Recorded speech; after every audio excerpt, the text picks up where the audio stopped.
몸이 자꾸 아프다고, 왜 그러냐고, 운동이 부족해서 그러냐고, 뭘 먹어야 안 피곤하냐고 저한테 물으시더라고요. 가끔 운동을 하다가 근육치료로 한의원에 오셨던 분이라 편한 마음에 이 책을 보여드렸습니다. 책 읽는 우리 동네 한의사 권혜진입니다. 오래간만에 제목만으로 환자를 위로한 책 3권을 소개합니다. 4번째 영상에서 소개드렸던 아무튼 비건, 아무튼 피트니스, 아무튼 요가 기억나시나요? 그때 이후로 아무튼 시리즈 책을 이렇게나 많이 계속 사고 있네요. 아무튼 달리기까지 건강에 관련해서 제가 구매한 것 같습니다. 책 읽는 한의사가 아니라 책 자랑하는 한의사 같지 않나요? 이 중에서 제목만으로 환자를 위로한 책, 첫 번째 책은 아무튼 반려병입니다. 이 책은 처음에 표지만 대강 보고 반려동물 이야기로 착각을 하고 사지 않았는데요. 동네 서점에 갔다가 반려병이라는 단어의 설명을 듣고 바로 샀습니다. 병을 이겨내야 한다, 병과 싸우는 중이다, 이런 표현은 아픔에 대한 부정적인 단어로 아픈 몸은 나쁜 몸이라고 여겨지는 것 같잖아요. 반려병의 반려는 아프지만 나의 몸이니 반려동물과 지내듯이 잘 지내보자 라는 의미라고 하시는 거예요. 책방지기님의 이 설명 너무 멋지죠? 이렇게 설명을 해주시는데 어찌 이 책을 사지 않을 수 있겠어요. 사고 책을 펼쳐 들었는데요. 프롤로그 한번 읽어봐 드릴게요. 결례가 되지 않는다면 지금 이 글을 읽고 있는 당신에게 조심스럽게 묻고 싶다.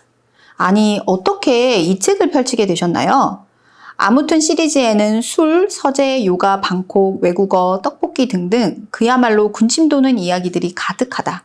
그런데 하필 굳이 아무튼 반려병을 펼쳐든 사람은 누구일까?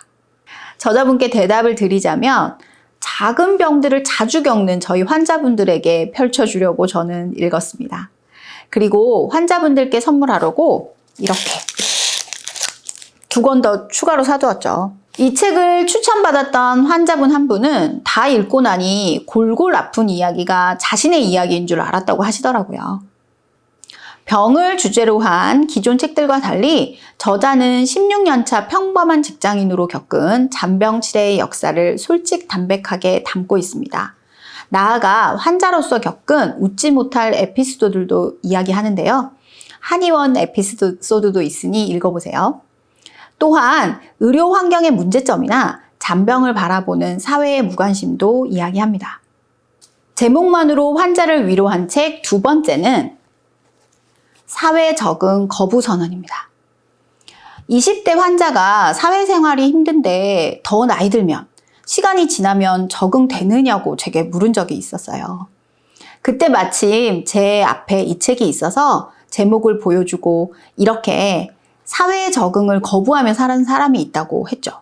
이 책의 저자는 2014년 한국을 떠나 2021년 귀국할 때까지 60여 개국을 히치하이킹하며 걸었어요.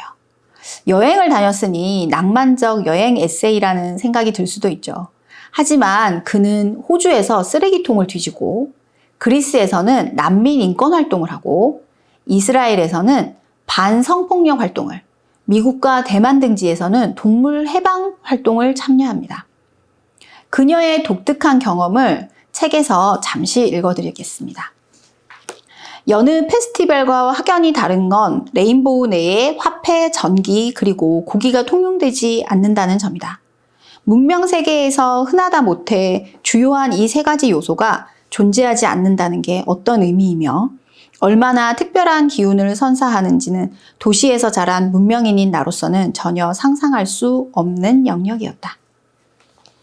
세계를 돌아다니며 사회를 바라보는 자신만의 시각을 가지게 된 한 사람의 성장기로 저는 이 책을 읽었습니다. 저자분이 너무 궁금해서 북콘서트를 다녀왔는데요. 정말 작은 분인데 큰 생각을 담고 있다는 느낌을 받았습니다. 제목만으로 환자를 위로한 책 3번째는요. 책을 보여드리기 전에 제목 유추를 한번 해볼게요. 30대 후반 남자분이 회사 출근길이 막히니 일찍 가서 공부를 하려고 6시에 출근을 하신다고 해요. 아침 먹을 시간은 없지만 간단히 샌드위치 외에 몸에 좋다는 비타민도 챙겨 드시고요. 그리고 점심은 꼭 챙겨 드시고 식후에 산책이 좋다고 해서 회사 근처를 걷다가 들어가신다고 해요. 퇴근길에는 헬스클럽에서 운동을 하고 집에서는 저녁을 먹습니다. 저녁 후에는 회사 일에 필요한 자격증을 따려고 공부를 하시고 12시에 주무신다고 해요. 정말 최선을 다해서 사시는 분이지 않나요? 그런데 그런 분이 몸이 자꾸 아프다고, 왜 그러냐고, 운동이 부족해서 그러냐고, 뭘 먹어야 안 피곤하냐고 저한테 물으시더라고요.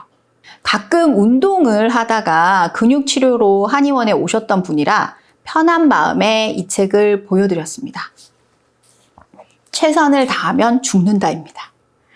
그분과 한참을 웃었습니다. 그분도 스스로 좀 쉬어야 한다는 걸 알고 계셨거든요. 이 책은 정말 열심히 살아가는 황선우, 김온비 두 작가분이 편지를 주고받으면서 서로의 이야기를 듣고 자신의 이야기를 하는 에세이입니다.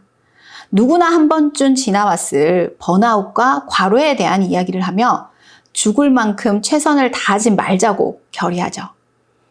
이 책에 175쪽에 한의원에 대한 이야기가 나오거든요. 그 부분 읽어드릴게요. 5일 갈 때가 지난 채로 1,000km쯤 더 주행 중인 자동차처럼 몸에 여기저기가 무겁고 평상시 출력까지 힘이 제대로 올라오지 않는다고 할까요? 컨디션이 좋지 않은 채로 탁구를 치다가 뭔가 잘못됐는지 평소에 아무렇지 않던 오른발까지 아프기 시작했습니다.